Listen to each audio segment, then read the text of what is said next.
It's the Growler with BD and J.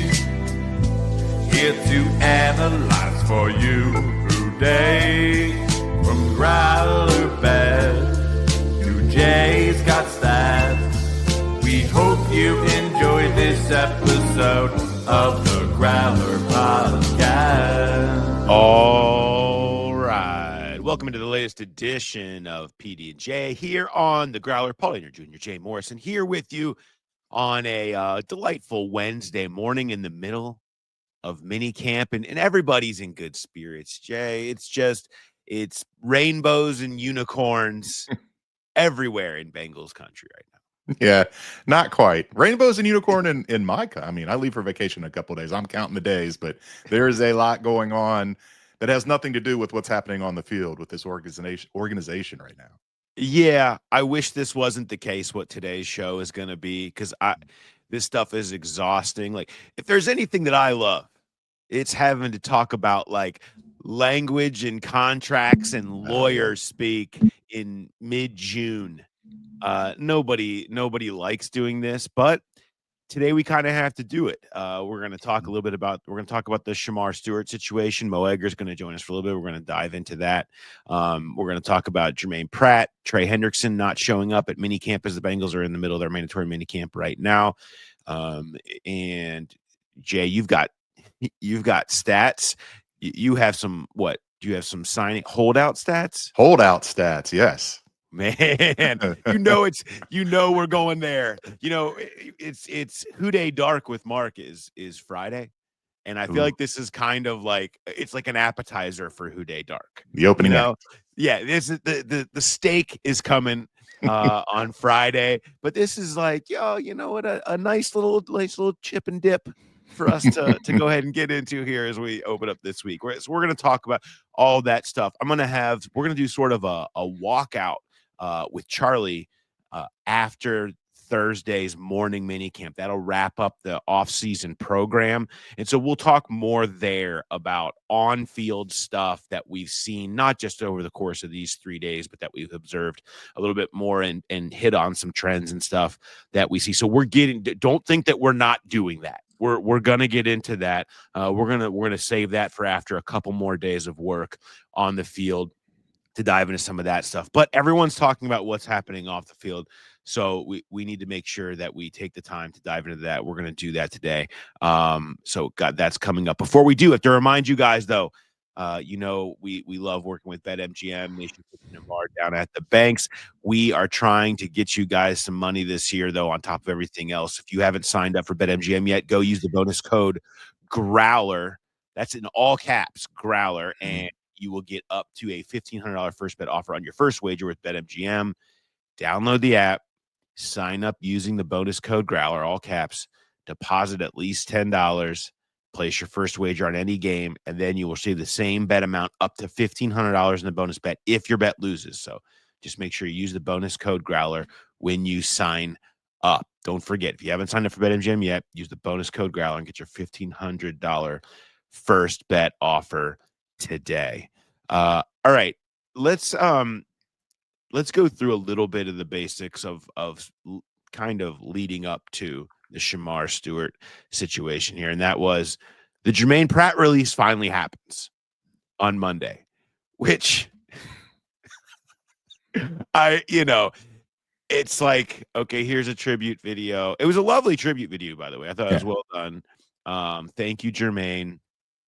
He probably would have appreciated the thank you note and the tribute video coming about 4 months ago, I'm going to guess. At least 6 weeks ago. At least 6 weeks ago. The Bengals essentially decided to sit on his rights as long as they wanted to, and that before mandatory minicamp here was finally the time to do this. There's, I just don't like it. I feel like Germaine Pratt deserved better than being held on to this long. You want to wait till the draft and get your linebackers. I get it. I understand that, but it should have been the Bengals have selected in the 4th round Barrett Carter and released Germaine Pratt. Yes. I mean, it's just there's no reason to keep this guy kind of held hostage, waiting to move on with his life, move on with his career, get a chance to start somewhere in an offseason program elsewhere, make an impact. Just everybody move on. But instead, it goes on this long, and they finally make the move. Yeah, I mean, it kind of fits into the same boat what they did with Geno Stone and Zach Moss and asking these guys to take pay cuts. I haven't talked to Jermaine's representatives, but it doesn't seem that that was even an option. They knew that's where this was going. They didn't want him back even on a cheaper deal. Maybe that changes if the draft falls a weird way and they can't get a linebacker. But you wrote it, I wrote it. This was obvious the day the season ended, maybe even before the season ended, that this was going to happen. When you look at his decline in pay and his increase in pay, and he was going to count 8.2 million against the cap this year, and that was never going to fit. And yeah, you release him prior to free agency, but they were busy trying to get Jamar and T done at that time. You still can put the note in to the league office and say you're releasing him, and then he can catch on somewhere in free agency. I get it where maybe he asked for the trade. Maybe he was okay with it at first. Like, let's hold on as long as possible, see if somebody does want to trade for me, because then you get the 8.2 million. But it gets to a point when there's no offers out there. No one's looking to trade you. Everyone knows they're going to cut you if they don't trade for you. So they're just going to swoop in and sign you for much less at that point. And it just, you said it, he deserved better. There's no reason to drag this out as long as they did. Yeah, but it finally happens, and I kept thinking of when the news came out of the old lady from the Titanic meme. It's been 84 years, like of Germaine Pratt's reaction to this finally happened. But so it finally does happen, and and best of luck to Germaine going forward. It was kind of cool to see. I just merely was pointing out on X about this guy, obviously, who had maybe the most memorable moment in franchise history that people will never forget who they were with, where they were. And it was this outpouring of people sending me who they were with, where they were, and that how long they actually were crying. And it's like, when you deliver those moments, whether it be that or, the strip against Minnesota or Kelsey against the Chiefs or any number of plays, in that those special couple of years, you're gonna be remembered fondly, no matter how bad it was. And it was bad this year for him. It's funny, Charlie Clifford pointed this out about how all the defensive captains or anybody that was a captain and associated with defense last year is now gone. When you're talking about 0 for 4, yeah, Hubbard retired, but then you have Pratt and Bell, and Akeem Davis Gaither was kind of the special team side of that. And then you throw in Lou Anarumo, and basically anybody responsible in any capacity for the execution of the defense last year is no longer here. So when we used words at the end of the season, or you hear words thrown around like unacceptable, it was unacceptable. Everybody at the core and soul of that defense lost their job essentially after what happened or moved on. And so that's the way it should be. You can't be what you were. You can't be historically bad, and it continues. And so it's sort of, there's a lot of the same involved in the Bengals defense, but it is very much a soul gutting that has sort of happened to it as they hit the restart here with Al Golden. And we'll have more on that, on what's happening on the field with Al Golden, with Charlie on the walkout later this week. Okay. Let's go into Trey Hendrickson. We can touch on this real quick. Should we just go ahead and, I mean, he didn't really cause any drama, so I kind of feel like I shouldn't, but Jay, I'm never gonna miss. Like sand through the hourglass, so are the days of our lives. I appreciate it. There's Katie and Trey. The graphic that's just very, very concerning. We need our fans our listeners, our viewers to create a new one. We need a new soap opera theme for Shemar Stewart, The Young and the Restless. Yeah. Let's go. I mean, how many different soap opera themes can we have? There's plenty of time for this. All right. With Trey Hendrickson, he does not report to minicamp. He is subject to $104,000 in fines. If that does anything for you, the team, of course, can waive those. Or Trey can just say, yeah, those are probably worth taking on considering the kind of money that he is trying to get. No surprise necessarily. I was interested to see maybe he would show up. Like maybe he'd show up just to not get fined and stand on the side like we saw Shemar do some of last year, but he's his stance is still pretty strong. There was contact there between Trey's people and the Bengals, but no movement. So on it goes. I'm interested to see if he does show up, but not at minicamp today, at Logan Wilson's charity softball event, because he doesn't have to deal with the Bengals front office if he's there. He was in that game last year. He was in the home run derby. He knows media will be there. He likes to have these press conferences and get his side of the story out. I will be up there in Dayton tonight for that event, and I am interested to see if Trey makes an appearance there. All right, Jay, on the scene, boots on the ground, tracking whatever happens at which is a great event, by the way. We talked about it on our charity Grout Pal Spotlight last week, in that, you could still get tickets to that. If you're listening to this now, it's Wednesday night up in Dayton. So make sure you go check that out if you get a chance. A lot of fun they have out there and a lot of great causes involved in that. Will he show up there? Who knows? Next data point on this one is going to be, the reporting for training camp, I would think.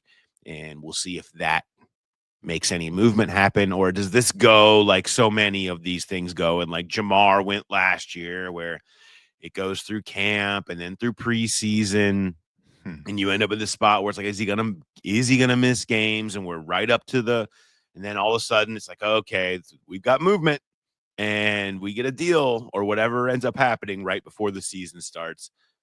Certainly all of that is in play right now, and I know people want to keep talking about trade this and trade that. It's still the same. I don't see anything that has changed in that regard, that feels like a direction that this thing is going to go. So that's that piece. Okay. We've covered Pratt, and we covered Hendrickson, which came after that. I'm just trying to go in chronological order through the crap here, Jay. Okay. So from that, Joe Burrow even talks yesterday, and it was insignificant because of what ended up happening next, and that you've probably heard about and know about at this point. And that was Shemar Stewart talking about the fact that he is still not participating, and one of now 5 first-round picks that have not signed and still out. But the only one not participating, outside of, I guess, Jahad Campbell with injury, but others are signed a waiver and are participating in their OTAs. And so when he was sort of asked about this, here's just a cut up of some of the highlights of what he had to say. And unleash. You think unleash, uncork? Yeah, I do want to say too that the first answer is really a non-answer. The reason I included it is he said he couldn't say what he wanted to say, but later in the interview he says what he wanted to say. Have they given you any answers as to why they're choosing this year and you to set a new precedent? If I really wanted to say, yeah, I can't say what I really want to say. It's their contract. They can do whatever they want. Like, how long are you willing to go? I mean, rookie minicamp will be over at the end of the week. I feel like I assume it should be done between now and then. I hopefully get back on the field tomorrow. That's what I'm planning to do. But as in how far I'll take it, I mean, it just depends. Like, in my case, I'm 100% right. I'm not asking for nothing y'all never done before. But in y'all case, y'all just want to win an argument instead of winning more games, in my opinion. I'm sure no one's more frustrated about this than you, but if you have a message to the fans, you might be frustrated not seeing you out there yet. At the end of the day, fans going to be fans. They're going to be mad at me. They're going to love me. One day, they're going to hate me the next day. So no matter what I say, they're going to love me now, somehow find a way to hate me tomorrow. So Bengals fans, I'll try to get out there as fast as I can. I promise. I know business is business and football is football, but have the veterans said anything? Has there been any reaction at all with your situation? It made it very easy when the people in your locker room say you're doing the right things, especially the star players. There is Shemar Stewart and especially the star players basically telling them you're doing the right thing, according to Shemar Stewart. We don't know exactly what that entails. I doubt it was all of them sitting him down and having a powwow saying you're doing it right, but who knows exactly what it is. Let's get into the basics of and try again. I hate going deep into the weeds. Like, you guys don't care. Everybody's eyes are gonna gloss over on some of this stuff, but basically the Bengals have tried to put language into his contract that would void some guarantees down the line. And they're trying to set a precedent with these first round picks. This is not stuff that was in the language for the last couple of first round picks in this same area. And Shemar's people are not happy about it. And Shemar decided, as part of not being happy about that and saying they're not going to do that, have not signed an injury waiver to participate in practice. I mentioned before, you have Travis Hunter unsigned, Jahdae Barron, the 20th pick unsigned, Maxwell Hairston, the 30th pick unsigned, but all participate. You've seen highlights. Travis Hunter diving and making interceptions, right? The difference here being the stance is stronger from Stewart deciding I'm not going to sign that waiver and be out to participate because I don't feel like they're operating in good faith about this. That's kind of the basics of his stance, and he went very public and was vocal about it yesterday. Jay, any other details about this that you feel like I'm missing that we need to make sure we touch on before we get into some of the bigger picture debate here? No, it feels like it goes beyond Shemar and the Bengals. It almost, because what they're trying to do is basically trying to have the opportunity to void guarantees in year 3 and year 4 of this deal. And to me, that signifies they weren't all in on picking him. And they always talk about having conviction in the pick and agreement in the room. And it doesn't feel like that necessarily was the case. I mean, why are you trying to put this protection in on the back end when you bragged about this class and their love of football and their character and all that? That doesn't sound like a guy that you worry about running afoul and you being able to void guarantees. And it just seems so messy beyond the negotiation themselves itself. Yeah. Would they have done this with anybody else? We don't know for sure. Yeah. We don't know who the other picks were. There's no way to say that for any certainty other than obviously they're trying to do it now. On that note, let's bring in our friend Mo Egger here, and who was absolutely over the moon at the news breaking yesterday before his mid-June sports radio talk show. What do you have? See what these are? Do you know what these are, gentlemen? These are pennies from heaven. That was Shemar Stewart yesterday at about 2:00. Pennies from heaven. Shemar Stewart. How hard was it for you to find pennies? I had to go into my daughter's little wallet thingy. Oh, stealing from your daughter. Yeah, I put a nickel in there. Yeah. Made it even. Well, I appreciate it. We do have a large coin jar that my wife moved, so I did have to go on a little bit of a hunt this morning to anything for the bit, though. Yeah, I mean, it was worth it. It's a worthwhile bit. I mean, it's the least you can do considering what Shemar Stewart gave you yesterday in terms of something to talk. We've kind of outlined this situation a little bit and in the background on it. Where I want to go into this with you is, does any of this surprise you? Because it's like these things feel very almost unprecedented, a little uncharted waters in terms of what happened with Trey Hendrickson a couple of weeks ago. And now this with a guy who just got here, just airing out the organization with feelings that Bengals fans have been harboring and shouting forever. It feels like it should. Does it surprise you? No. I mean, that's first of all, I mean, it's not the first time we've heard a player air out the Bengals. It's not the first time we've heard someone insinuate that they care more about winning at the negotiating table than winning on the field. I mean, that's verbiage we've heard before. So where it comes from is different. You know, a guy who's yet to play it down for him already sounds like this haggard, weathered, exasperated veteran who's so tired of being here. But no, I mean, it's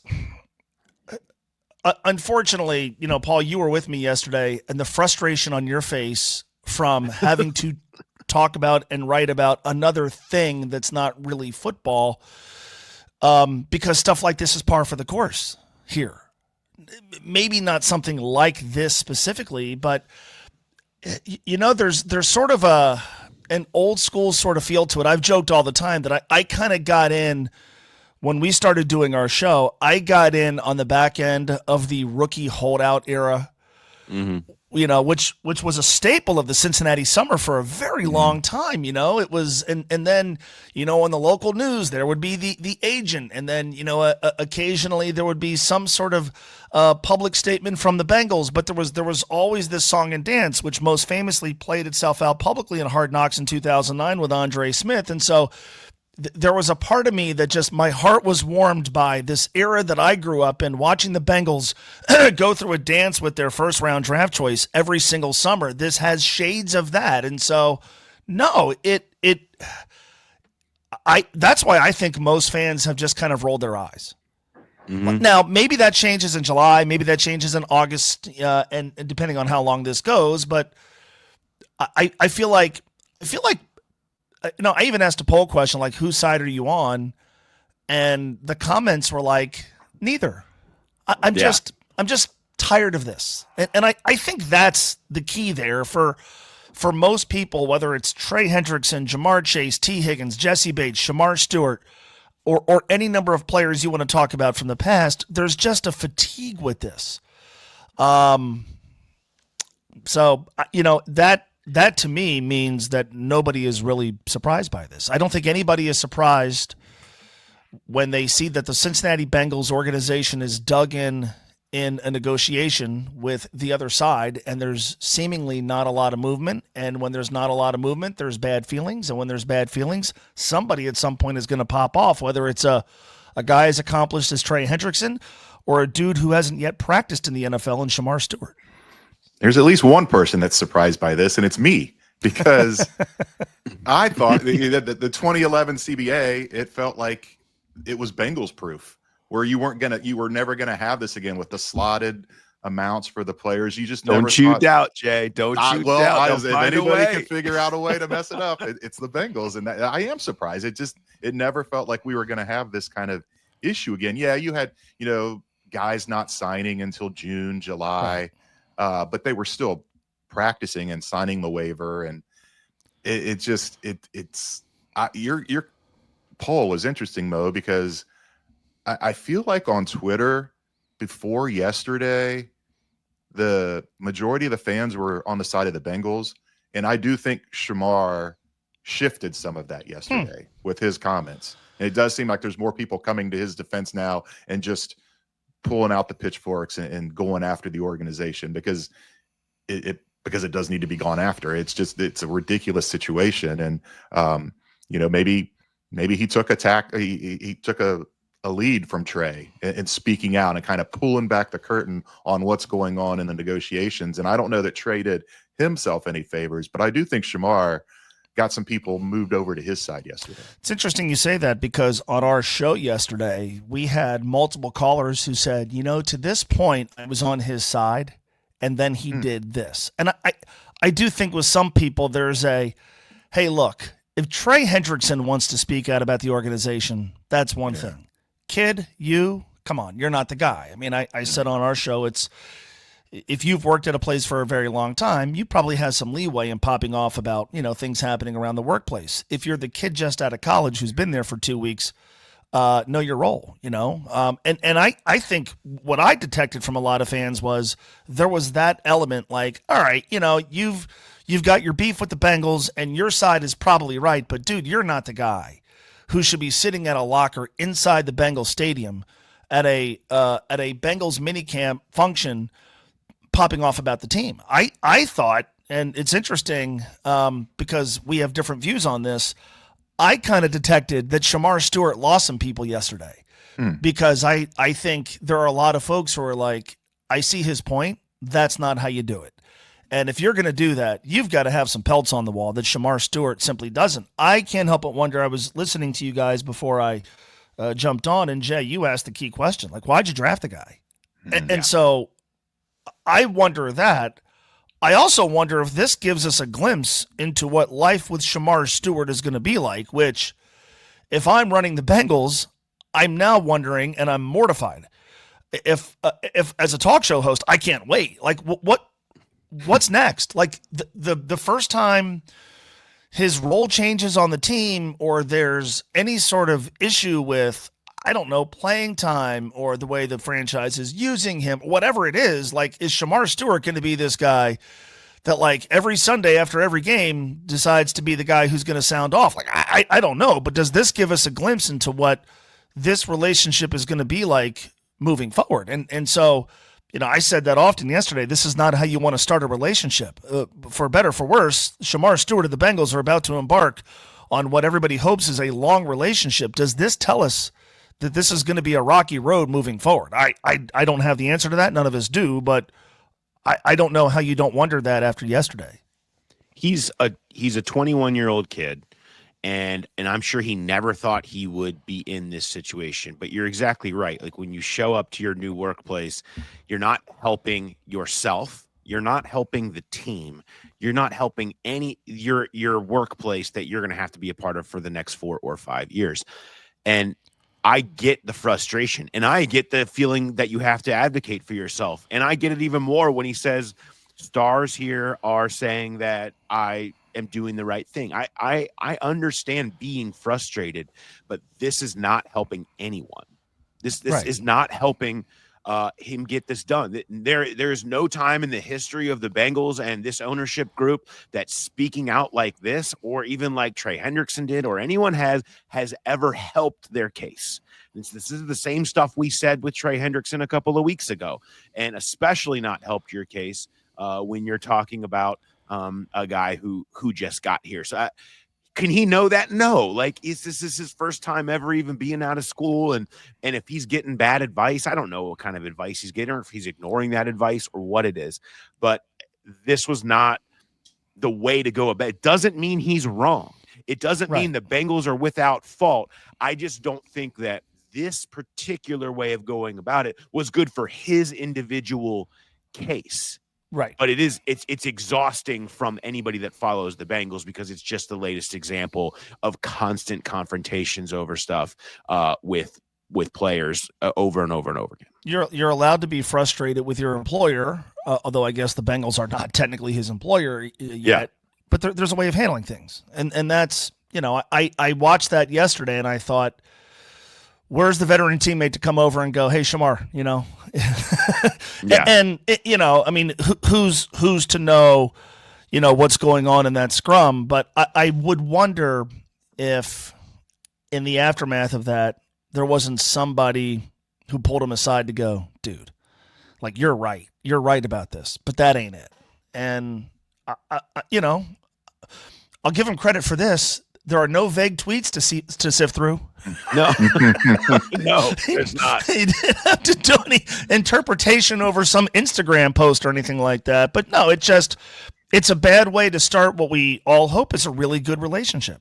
And it raises more questions. Like, we're already wondering about the quality of the pick because of the lack of sacks. Like, that's, which we've exhausted. But we're already wondering, how good is the pick going to be because of the lack of sacks? How good is the pick going to be within the context of a defense that has to be better? This just adds questions that maybe we never get the answers to. Like, what is it about Shemar Stewart specifically that makes you want to put language into his contract that you haven't asked anybody else to sign a contract with? Why'd you take him if there's such hesitation to go ahead and just give him a Marius Mims deal? And then, you know, moving forward, how's this going to play out? Like, how how's this relationship going to work over the next 4 to 5 years and hopefully longer? If things go awry, if he's already willing to sit at his locker and pop off on the organization before he's ever been here, what's that going to look like if things go poorly on the field? So you said you weren't sure what was going on with the scrum there, so I wanted to kind of give a little insight there. Yeah. First of all, he's got Chris Jenkins on one side and McKinley Jackson on the other. So those guys are 1 year in the league. Right. Trey Hendrickson isn't here, and Joe Burrow was supposed to have a press conference after practice. He stayed on the field. Practice ended early, but he stayed out there like a half hour throwing. So his press conference was delayed. BJ Hill, who was the leader in that, he'll probably be a captain this year, but he wasn't practicing because of his ankle injury. So he was already out of there. So there weren't any veterans around to come over and say, and what are you doing? I don't know that they would have known what he was saying anyhow. I don't think Shemar woke up saying, I'm going to pop off today. It started with Kelsey Conway from the Inquirer talking to him one-on-one. Then the TVs moved in, and gradually more and more people hop in. So he was fielding the same questions over and over again, and that just caused the frustration to build even more. And I alluded to it before we played that clip where he tried to hold his tongue and say, I can't say what I really want to say early. And then he said it afterward because he was getting so frustrated. And I don't think when you hear it, it's one thing. When you see it, it's another, because you're talking about a guy that it's about more than money, but it's about money.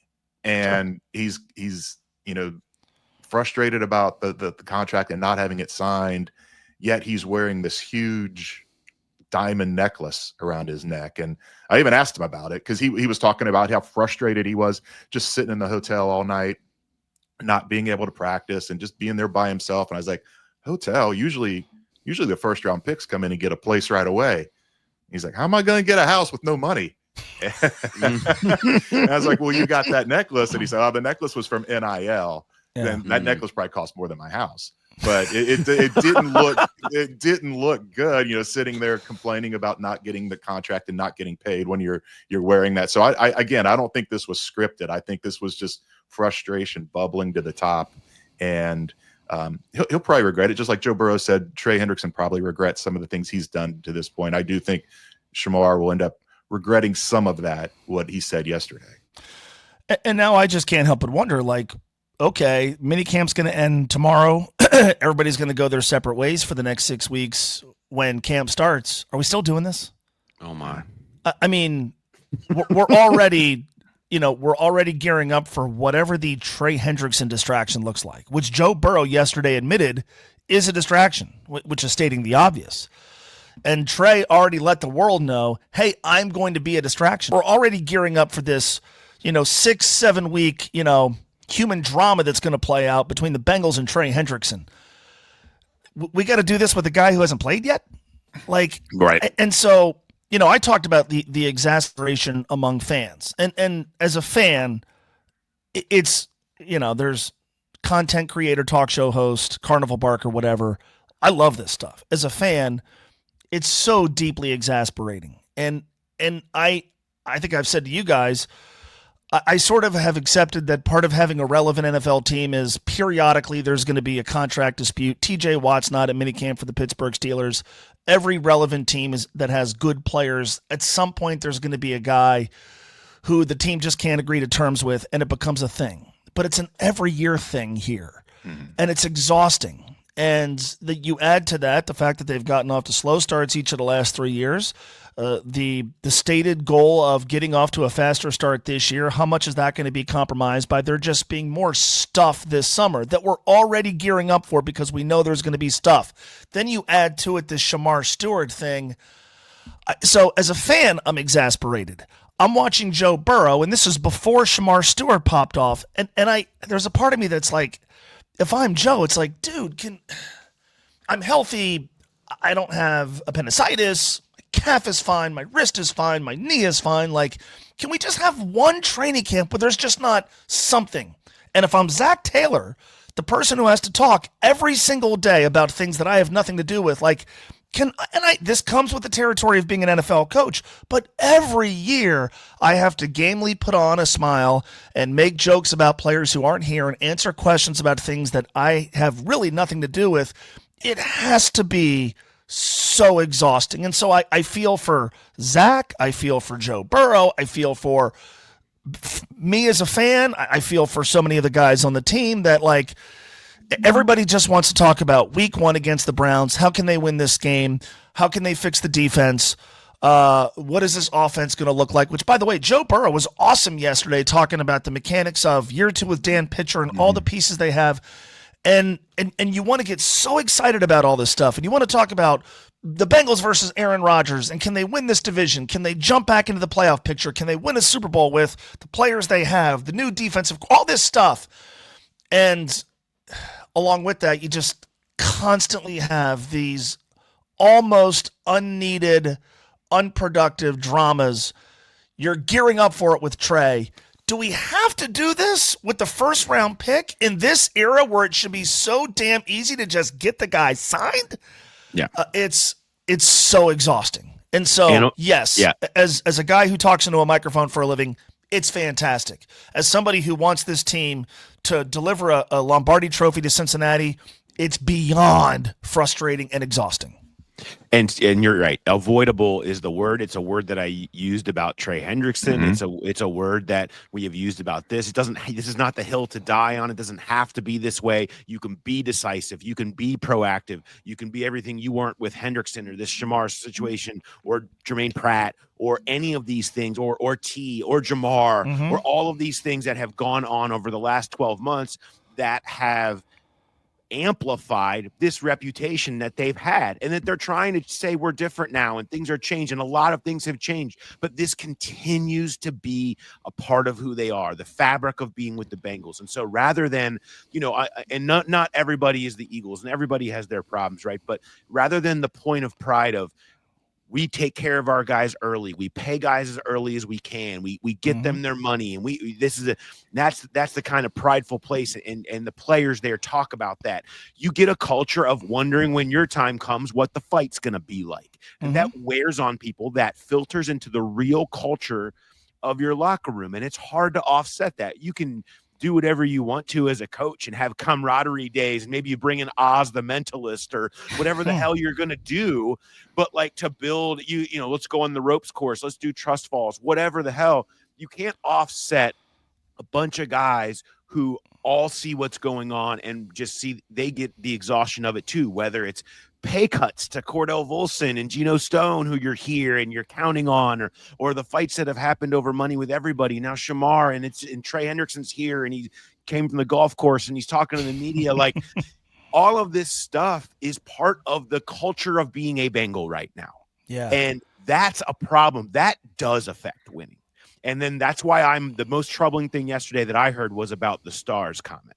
Because that does affect winning. That is something that is in the back of people's mind. That is something that is impacting their trying to build this camaraderie that they felt like they lacked last year as a team, and that the distractions did impact them, which was true. It was a circus, and they're trying to not have that. And this stuff, every single one of these just chips away. It just chips away at that entire culture. It just feels like the organization has taken on a very antagonistic approach when it comes to its players. The Geno Stone thing, totally unnecessary. And look, man, Geno Stone stunk last year. I'd be more than happy if they moved on from him, but they expressed confidence in him and then tell him to take a pay cut with like no plan B looming over him.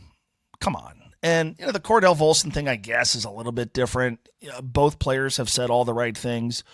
So there's that. Jay wrote about the Germaine Pratt thing and how they handled it. And look, it went sideways for Germaine this past year. He deserved better than to be cut on June 10th. He just deserved better. And that's a guy who played, all but 2 games during his Cincinnati tenure.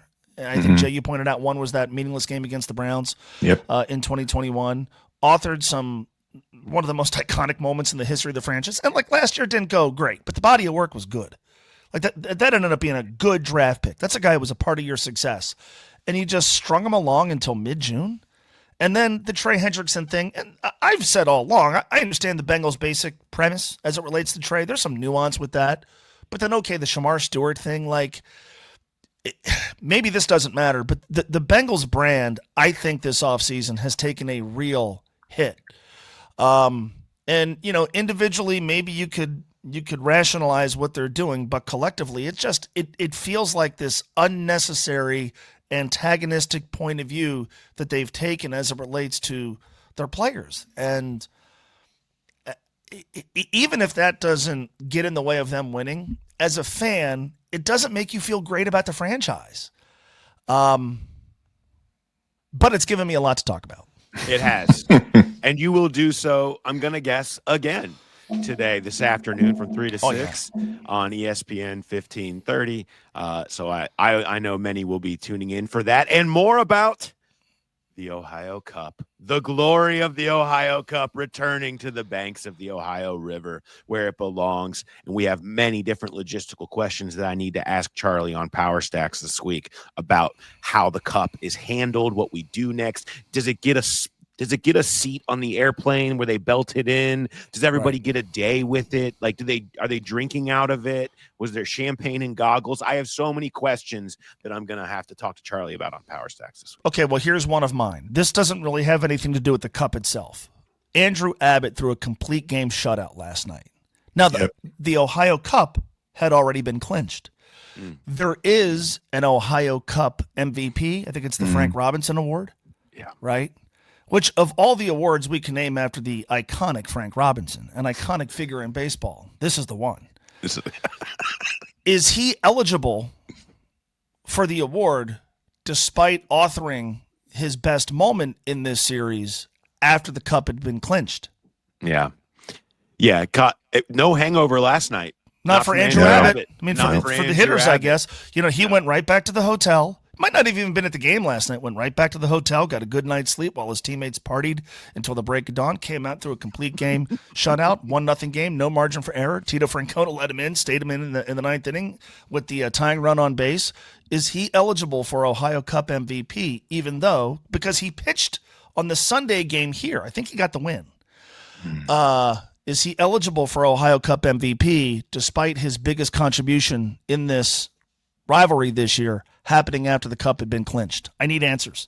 And we'll get one today because I guess they'll name the Ohio Cup MVP. Yeah. Is Tito eligible to win Cup MVP as bringing it back in his first year here after all the success he had with it in Cleveland? Or do they rename the Cup the Tito? Ooh. And is it the Francona Trophy? When Tito goes into the Hall of Fame and it lists his accomplishments, first manager to win the Ohio Cup, 2 different franchises. Yeah. Does that get listed before breaking the curse of the Bambino in Boston? Winning 2 World Series? Maybe a third here? I don't know. But these are the questions I have. So pose them to Charlie and Brian and see what answers we can get. Looking forward to it. Thanks for your time, Mo. Okay, thanks, guys. See you, Mo. See you. All right, much thanks to Mo for joining us, and always love to talk Ohio Cup with Mo as well. So we had to make sure he snuck some of that in there. I love the idea of the Ohio Cup. Governor DeWine presenting it wearing batting gloves. In the NHL that they wear just the regular white gloves, but he wears batting gloves. You don't want to smudge it. I am a little disappointed in Mo when he was listing all the people he feels sorry for in this drama with these contracts. He left out the beat writers who every trip to the pool, every vacation, every trip to the bar, every trip to a Reds game have to wonder if it's going to be interrupted by news breaking about one of these deals being done. So it's, as is always the case, we always think it's about us. It is about us. There's no question. We are the real victims here. Between Hendrickson still hanging out there, Stewart hanging out there, the stadium deadline. Yes. This is not the type of agenda that's supposed to be sitting in front of us on June 11th, and we are victims. People should be sharing their sympathies to us. All right, Jay, you got holdout stats. Let's go. What do you got? I do. So the stat is 161, and that is the number of days of the longest holdout in Bengals history. Do I think Shemar Stewart will get there? No. But it happened in 1984. So, a lot of the newer fans may not even be aware of this. But first of all, they traded the number 1 overall pick to the Patriots. The Patriots took Irving Fryer. The Bengals still had the number 7 pick, and they took linebacker Ricky Hundley, and they never agreed to a deal. They ended up trading him on October 9th. It dragged into October, and they traded him for 3 draft picks, a first, a third, and a fifth.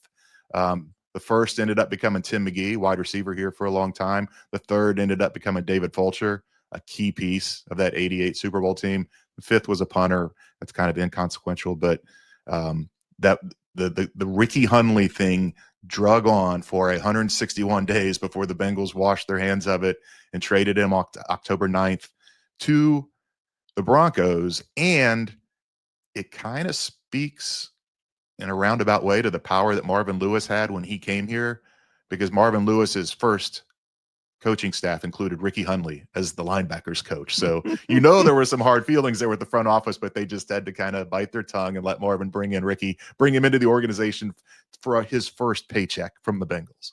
Well, the Bengals front office could feel a little victorious in the fact that they unloaded Ricky Hundley for David Fulcher and Tim McGee. Yeah.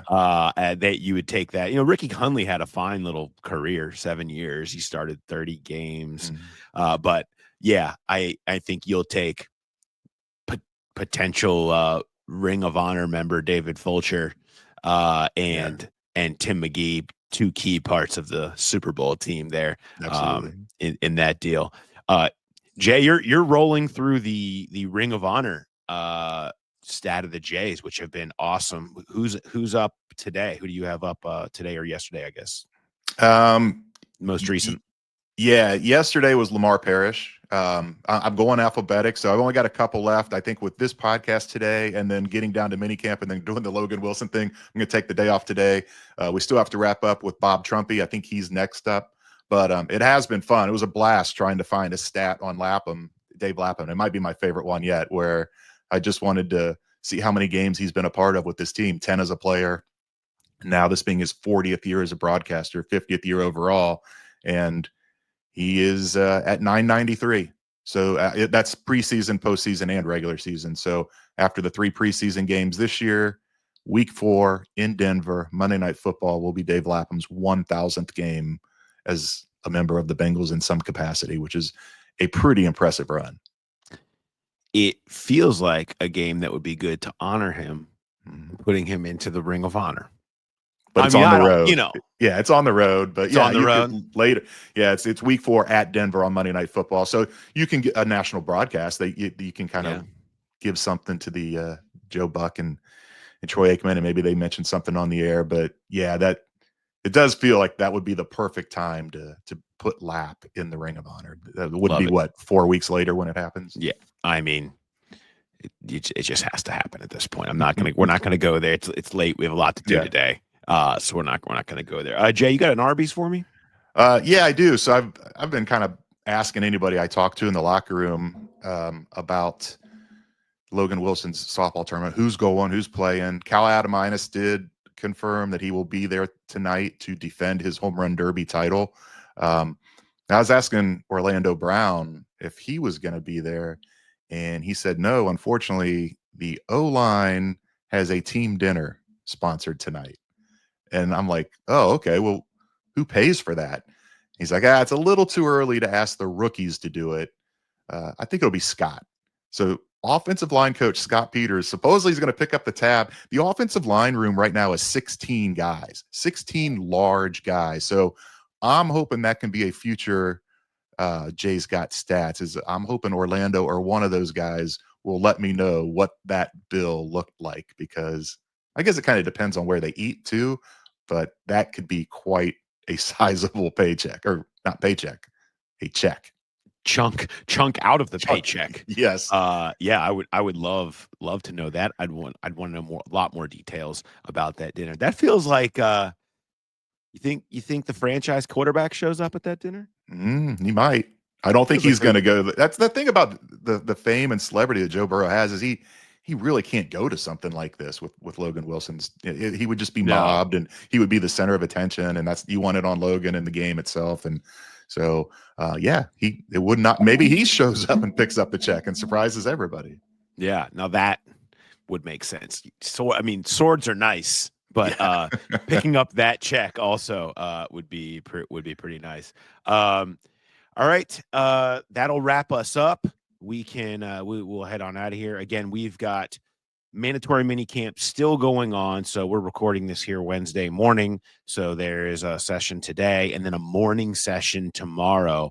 Charlie and I will be coming to you from Paycor Stadium. Jay, you've got some stuff you've got to tend to that day. So so Charlie's pinch hitting in for you. Appreciate him doing that. Yes. As he's doing double duty with that, plus everything that's going on with the glory of the Ohio Cup. So we will have a little bit more on the on-field stuff that we've been seeing this week, but appreciate everybody. I know, I don't know, some of you probably hear that all we're going to do is talk about off-the-field stuff and maybe turn it off, but it's important. It's a big part of what's going on in the team right now. Back to the field is coming up for you in the next episode. And then in case you didn't have enough, Who Day Dark on Friday, where it's Friday the 13th. We've had this one on the calendar for a long time. We didn't know there was going to be dark news the week of it. It felt like it was just a good random time to put it into the summer. But Mark will be back. He's back from Disneyland. Jay, you said to me you didn't know because you had vacation coming up if you were going to listen to the Who Day Light with myself and Jim O coming back in. Did you listen?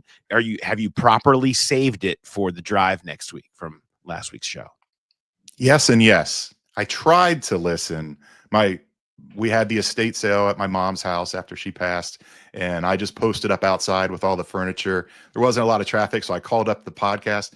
Every time I would call up the podcast and start trying to listen, somebody would come in and start asking, how much for this? Will you take this for this? And I couldn't get through it uninterrupted, and that's something I wanted to listen to uninterrupted. So at this point, I will be saving it for my drive to the beach Friday night. Yeah, I have to say, on top of that, the estate sale reminded me of you bemoaning into the group chat about the garage sale in the situation, and I had to. Our good friend Josh Sneed at Cincy Shirts, who's just hilarious. He has so many funny bits, but my favorite is his bit on garage sales. If you haven't seen it, just go to YouTube and Google Josh Sneed garage sale and watch it and enjoy. It is absolutely hysterical. And Jay, you can attest, as true as it gets. Spot on. As true as it gets. No early birds. No. Oh, man. All right. Well, thanks everybody for listening, and we will talk to you on the walkout with Charlie on Thursday. Have a good one.